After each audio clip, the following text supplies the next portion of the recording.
നമസ്കാരം, prime time ന്യൂസിലേക്ക് സ്വാഗതം. ആദ്യം നോക്കാം പ്രധാന തലക്കെട്ടുകൾ. ക്ഷമ ബലഹീനതയല്ലെന്ന കടുത്ത മുന്നറിയിപ്പുമായി ബഹ്റൈൻ.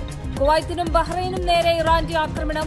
ഐക്യദാർഢ്യം പ്രഖ്യാപിച്ച UAE, ഖത്തർ അടക്കമുള്ള അറബ് രാജ്യങ്ങൾ. പ്രവാസികൾക്ക് തിരിച്ചടിയായി വേനലവധിക്കാലത്ത് സർവീസുകൾ വെട്ടിച്ചുരുക്കി വിമാന കമ്പനികൾ. തിരിച്ചടിയായത് പശ്ചിമേഷ്യൻ സംഘർഷവും ഇന്ധനവില വർധനയും. വിമാന ടിക്കറ്റ് നിരക്കും കുതിച്ചുയർന്നു. വിദേശയാത്രക്കൊരുങ്ങുന്നവർ വാക്സിനേഷൻ കാര്യങ്ങൾ ശ്രദ്ധിക്കണമെന്ന് UAE-യിലെ ആരോഗ്യ വിദഗ്ധർ. ഏത് രാജ്യത്തേക്കാണ് യാത്ര, ആ രാജ്യത്തെ നിബന്ധനകൾ അറിഞ്ഞിരിക്കണം. UAE ഒമാൻ റെയിൽ പദ്ധതി നിർണായക ഘട്ടത്തിലേക്ക്. റെയിൽ പാതയുടെ നിർമ്മാണത്തിന് തുടക്കം. UAE-യിലെയും ഒമാനിലെയും വാണിജ്യ വ്യവസായ കേന്ദ്രങ്ങളെ ബന്ധിപ്പിക്കും. വിശദമായ വാർത്തകളിലേക്ക്. ക്ഷമ ബലഹീനതയല്ലെന്ന കടുത്ത മുന്നറിയിപ്പുമായി ബഹ്റൈൻ. രാജ്യത്തിന്റെ പരമാധികാരവും ജനങ്ങളുടെ സുരക്ഷയും സംരക്ഷിക്കുന്ന കാര്യത്തിൽ വിട്ടുവീഴ്ചയില്ലെന്നും ബഹ്റൈൻ വ്യക്തമാക്കി. അതേസമയം UAE, ഖത്തർ അടക്കമുള്ള അറബ് രാജ്യങ്ങൾ ഇറാന്റെ ആക്രമണത്തെ ശക്തമായി അപലപിച്ചു. കുവൈത്തിനും ബഹ്റൈനും നേരെയുണ്ടായ മിസൈൽ ആക്രമണത്തെ അതിശക്തമായി അപലപിക്കുകയാണ് അറബ് രാജ്യങ്ങൾ. രാജ്യത്തിന്റെ പരമാധികാരവും ജനങ്ങളുടെ സുരക്ഷയും സംരക്ഷിക്കുന്ന കാര്യത്തിൽ വിട്ടുവീഴ്ചയില്ലെന്ന് ബഹ്റൈൻ വ്യക്തമാക്കി. ക്ഷമ ബലഹീനതയായി കുറച്ചു കാണരുതെന്ന് ബഹ്റൈൻ വിദേശകാര്യ മന്ത്രാലയം ഓർമ്മപ്പെടുത്തി. മിസൈലുകളോ ഡ്രോണുകളോ കൊണ്ടല്ല സുരക്ഷ കെട്ടിപ്പടുക്കേണ്ടതെന്നും കടലിൽ മൈനുകൾ നിക്ഷേപിച്ചല്ല സ്ഥിരത നിലനിർത്തേണ്ടതെന്നും ബഹ്റൈൻ ഓർമ്മിപ്പിച്ചു. ഇറാൻ കടലിൽ സ്ഥാപിച്ചിട്ടുള്ള മൈനുകളുടെ വിവരങ്ങൾ വെളിപ്പെടുത്തണമെന്നും അവ നീക്കം ചെയ്യാൻ സഹകരിക്കണമെന്നും മന്ത്രാലയം ആവശ്യപ്പെട്ടു. ബഹ്റൈനിലും കുവൈത്തിലും നടന്ന ഇറാനിയൻ ഭീകരാക്രമണങ്ങളെ UAE അതിശക്തമായി അപലപിച്ചു. മേഖലയുടെ സുരക്ഷയ്ക്കും സ്ഥിരതയ്ക്കും ഭീഷണിയാണെന്നും വിദേശകാര്യ മന്ത്രാലയം പ്രസ്താവനയിൽ പറഞ്ഞു. ഇരു രാജ്യങ്ങൾക്കും UAE-യുടെ പൂർണ്ണ ഐക്യദാർഢ്യവും പിന്തുണയും മന്ത്രാലയം അറിയിച്ചു. സൗദി അറേബ്യ, ഖത്തർ, ഈജിപ്ത് അടക്കമുള്ള രാജ്യങ്ങളും ഇറാൻ ആക്രമണത്തെ അപലപിച്ചു. News desk NTV.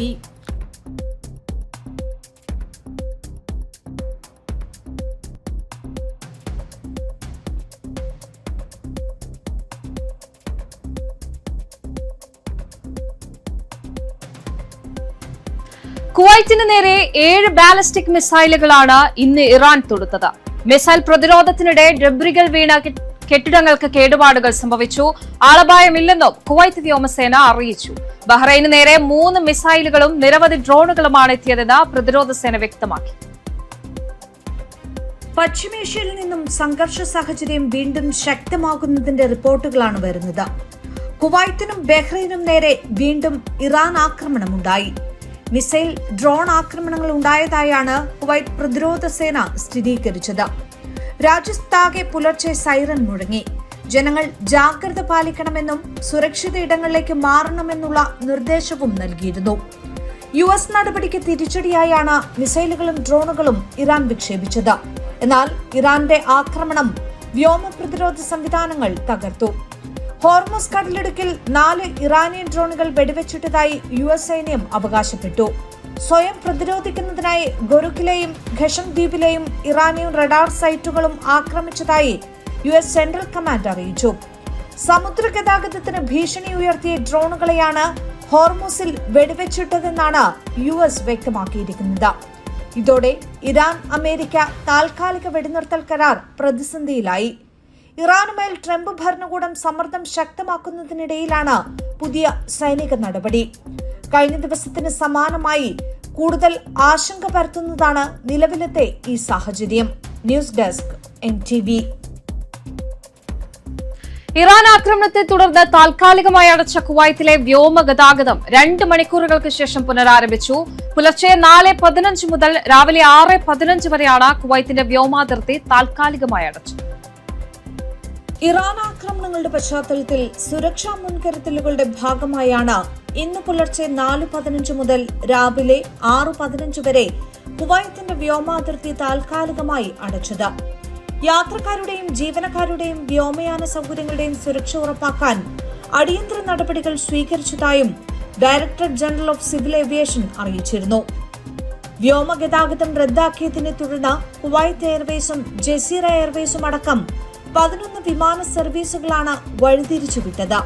2 മണിക്കൂറുകൾക്ക് ശേഷം അടച്ചിട്ട കുവൈത്തിലെ വ്യോമഗതാഗതം പുനരാരംഭിച്ചിട്ടുണ്ട്. തുടർച്ചയായി ഉണ്ടാകുന്ന ആക്രമണങ്ങളെ കുവൈത്തും ബഹ്റൈനും അപലപിച്ചു. രാജ്യത്തിന്റെ പരമാധികാരത്തിന്മേലുള്ള കടന്നുകയറ്റം ന്യായീകരിക്കാനാകാത്തതാണെന്ന് ബഹ്റൈൻ വിദേശകാര്യ മന്ത്രാലയം വ്യക്തമാക്കി. ഹോർമൂസിലെ കപ്പൽ ഗതാഗതം സുഗമമാക്കണമെന്നും ആക്രമണങ്ങൾ അവസാനിപ്പിച്ച് സമാധാനത്തിലേക്ക് നീങ്ങണമെന്നും ബഹ്റൈൻ ഇറാനോട് ആവശ്യപ്പെട്ടു. അന്താരാഷ്ട്ര നിയമങ്ങൾ ഉറപ്പാക്കുന്ന UN പ്രമേയം ഇറാൻ പാലിക്കണമെന്നും ബഹ്റൈൻ വ്യക്തമാക്കി. മേഖലയിലെ സമാധാനത്തിനും സ്ഥിരതയ്ക്കും വേണ്ടിയുള്ള ശ്രമങ്ങൾ തുടരുമെന്നും ബഹ്റൈൻ വ്യക്തമാക്കി. News desk NTV.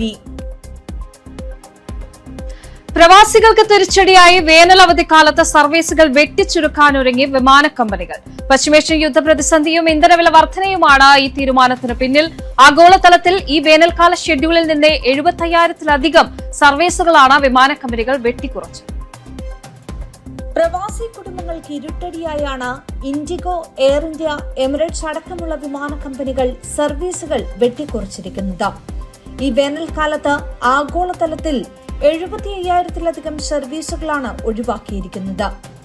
യുദ്ധ സാഹചര്യത്തിൽ ആകാശപാതകൾ അടച്ചതും പ്രവർത്തന ചെലവ് ഇരട്ടിയായതുമാണ് പ്രധാന പ്രതിസന്ധി.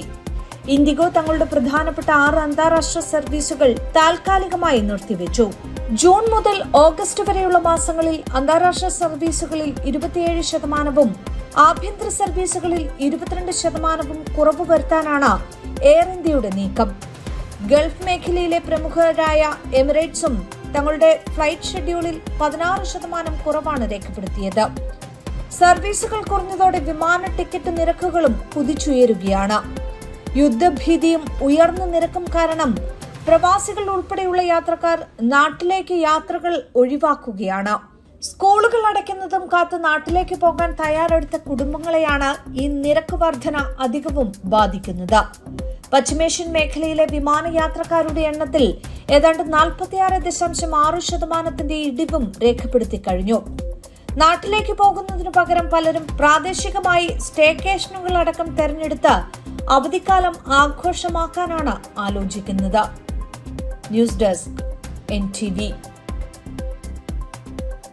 വിദേശയാത്രയ്ക്കൊരുങ്ങുന്നവർക്ക് മുന്നറിയിപ്പ് നൽകി UAE-യിലെ ആരോഗ്യ വിദഗ്ധർ. യാത്രയ്ക്ക് തയ്യാറെടുക്കുന്നവർ അവസാന നിമിഷം വരെ വാക്സിനേഷൻ കാര്യങ്ങൾ ശ്രദ്ധിക്കാതിരിക്കുന്നത് പതിവാണെന്നും ആ പ്രവണത ഒഴിവാക്കണമെന്നുമാണ് നിർദ്ദേശം നൽകിയത്.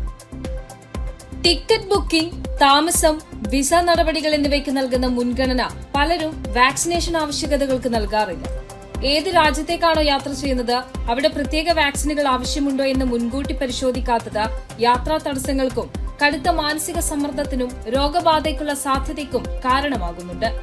പലപ്പോഴും വിസ നടപടികളുടെ അവസാന ഘട്ടത്തിലോ യാത്രാരേഖകൾ ലഭിക്കുമ്പോഴോ അല്ലെങ്കിൽ യാത്രയ്ക്ക് തൊട്ടു മുൻപുള്ള ദിവസങ്ങളിലോ മാത്രമാണ് ആവശ്യമായ വാക്സിനുകളെ കുറിച്ച് പലരും ബോധവാന്മാരാകുന്നത്. സാധാരണയായി എടുക്കുന്ന വാക്സിനുകൾ എല്ലാ രാജ്യങ്ങളിലെയും രോഗപ്രതിരോധത്തിന് മതിയെന്ന തെറ്റായ ധാരണയുമുണ്ട്.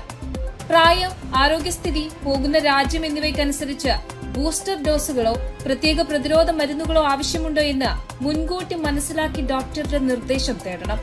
സാധാരണയായി UAE നിവാസികൾക്കിടയിൽ വാക്സിനേഷനുകളെ കുറിച്ച് ഏറ്റവും കൂടുതൽ അന്വേഷണങ്ങൾ വരുന്നത് ഉംറ, ഹജ്ജ് തീർത്ഥാടനങ്ങളുമായി ബന്ധപ്പെട്ടാണ്. ഇത്തരം തീർത്ഥാടകർക്ക് മെനിങ്കോകോക്കൽ ഇൻഫ്ലുവൻസ വാക്സിനുകൾ നിർബന്ധമാണ്. ഇതിനു പുറമെ ചില ആഫ്രിക്കൻ രാജ്യങ്ങളിലേക്ക് പോകുന്നവർക്ക് യെല്ലോ ഫീവർ വാക്സിനും ആവശ്യമുണ്ട്.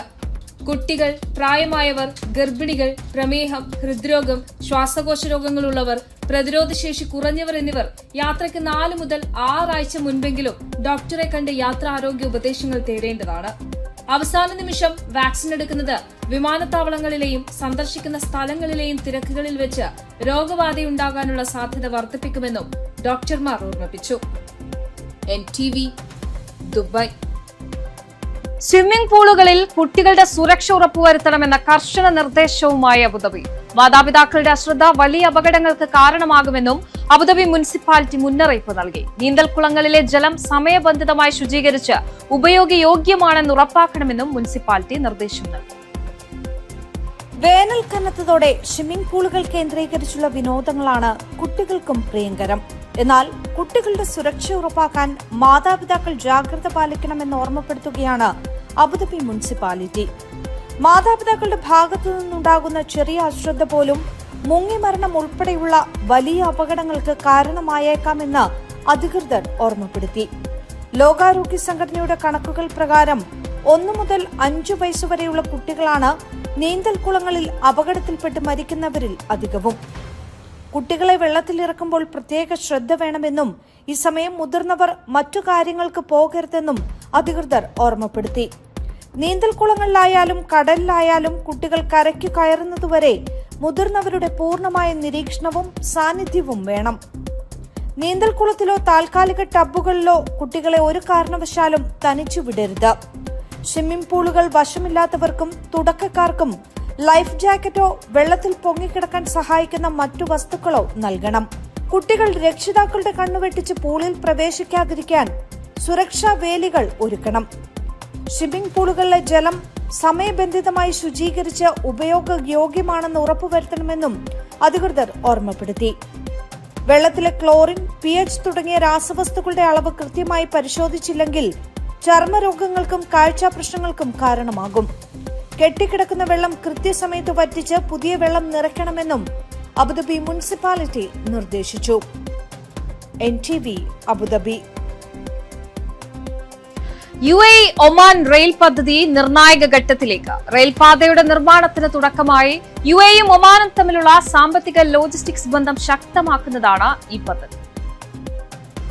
ഗൾഫ് മേഖലയിലെ ഏറ്റവും വലിയ അതിർത്തി കടന്നുള്ള ഗതാഗത ശൃംഖലയായ UAE ഒമാൻ റെയിൽ പദ്ധതിയാണ് റെയിൽപാതയുടെ നിർമ്മാണത്തിലേക്ക് കടന്നിരിക്കുന്നത്. അലൈൻ ബുറൈമി വഴി അബുദാബിയെ ഒമാനിലെ സൊഹർ തുറമുഖവുമായി ബന്ധിപ്പിക്കുന്നതാണ് പദ്ധതി. 238 കിലോമീറ്റർ ദൈർഘ്യം, മണിക്കൂറിൽ 200 കിലോമീറ്റർ വേഗത, സർവീസിനായി അത്യാധുനിക പാസഞ്ചർ ട്രെയിനുകൾ. Etihad rail, Oman rail, Mubadala company എന്നിവയുമായി സംയുക്തമായി സഹകരിച്ചാണ് പദ്ധതി. UAEയിലെയും ഒമാനിലെയും പ്രധാന വാണിജ്യ വ്യവസായ കേന്ദ്രങ്ങളെ ബന്ധിപ്പിക്കും. സംയോജിത ലോജിസ്റ്റിക് ഹബ്ബായി ഇത് മാറും. പ്രധാന നഗരങ്ങൾക്കിടയിലുള്ള യാത്രാസമയം ഗണ്യമായി കുറയ്ക്കാനും പദ്ധതിയിലൂടെ കഴിയും. കഴിഞ്ഞ ഏപ്രിൽ മാസത്തോടെ പദ്ധതിയുടെ 40% നിർമ്മാണ പ്രവർത്തനങ്ങളും പൂർത്തിയായി കഴിഞ്ഞു. ചരക്ക് സർവീസുകൾക്കായി റോഡ് ഗതാഗതത്തിനു പകരം കൂടുതൽ കാര്യക്ഷമവും സുസ്ഥിരവുമായ ബദൽ മാർഗമാണിത്. വിതരണ ശൃംഖല കൂടുതൽ ശക്തമാകുന്നതിനൊപ്പം ഗൾഫ്, ഏഷ്യ, ആഫ്രിക്കൻ വിപണികളെ ബന്ധിപ്പിക്കുന്ന പ്രധാന ലോജിസ്റ്റിക്സ് ഗേറ്റ്വേകളായി UAEക്കും ഒമാനും മാറാൻ ഈ ഹഫീദ് പദ്ധതി വഴിയൊരുക്കും. News desk NTV. ട്രാഫിക് കുരുക്കിൽ നിന്ന് രക്ഷപ്പെടാൻ എമർജൻസി ലൈനിലൂടെയുള്ള യാത്ര വർദ്ധിച്ചു വരികയാണ്. ദുബായിൽ ഈ വർഷം മാത്രം പിഴ ചുമത്തിയത് 4504 പേർക്കാണ്. പാത അടിയന്തര വാഹനങ്ങൾക്ക് മാത്രമാണെന്ന് ദുബായ് പോലീസ് ഓർമ്മിപ്പിച്ചു. ട്രാഫിക് കുരുക്കിൽ നിന്ന് രക്ഷപ്പെടാൻ അടിയന്തര പാതയിൽ വാഹനമോടിക്കുന്നവർക്ക് കർശന മുന്നറിയിപ്പുമായാണ് ദുബായ് പോലീസ് എത്തിയിരിക്കുന്നത്. ഈ വർഷം ഇത്തരം കുറ്റം ചെയ്ത 4504 പേർക്ക് പിഴ ചുമത്തിയതായി പോലീസ് അറിയിച്ചു. ഹാർഡ് ഷോൾഡർ അഥവാ അടിയന്തര പാത അടിയന്തര സാഹചര്യങ്ങളിൽ മാത്രം ഉപയോഗിക്കാനുള്ളതാണെന്നും ഗതാഗതക്കുരുക്ക് മറികടക്കാനുള്ളതല്ലെന്നും ദുബായ് പോലീസ് ഓർമ്മിപ്പിച്ചു. റോഡ് ഷോൾഡറിലൂടെ ഗതാഗതക്കുരുക്ക് മറികടക്കാൻ ശ്രമിക്കുന്ന കാറുകളുടെ വീഡിയോ പങ്കിട്ടാണ് മുന്നറിയിപ്പ് നൽകിയത്. ഈ പാതയിൽ ഇതര വാഹനങ്ങൾ കയറാതിരുന്നാൽ മാത്രമേ അടിയന്തര വാഹനങ്ങൾക്ക് അതിവേഗം സഞ്ചരിക്കാനാകൂവെന്നും അധികൃതർ അറിയിച്ചു. നിയമങ്ങൾ പാലിക്കണമെന്നും ജീവൻ അപകടത്തിലാക്കരുതെന്നും പോലീസ് നിർദ്ദേശം നൽകി. NTV Dubai.